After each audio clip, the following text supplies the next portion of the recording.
கோமளவல்லியை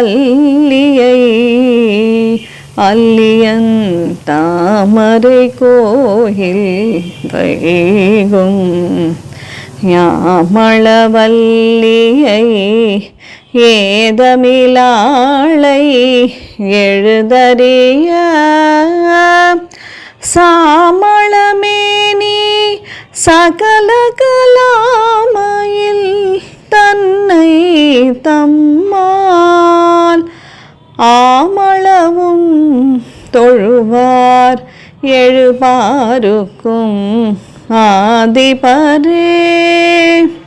அன்னையாகிய அபிராமவல்லியை இளமையும் அழகும் பொருந்தியவளும் கொடி போன்றவளுமான கோமலவல்லியை அழகிய மென்மையான தாமரையை கோயிலாக கொண்டு வீற்றிருக்கும் குற்றமற்ற யாமளவல்லையை ஓவியத்திலே எழுத ஒண்ணாத எழில்மிக்க திருமேனியையுடைய சாமளவல்லியை சகல கலைகளுக்கும் தலைவியாய் விளங்கும் மயில் போன்றவளை தம்மால் இயன்ற அளவு தொழும் அடியவர்கள் 7 உலகங்களையும் ஆட்சி புரியக்கூடிய அதிபர்கள் எனத்தக்க அளவில் வளமான வாழ்வை பெறுவர்.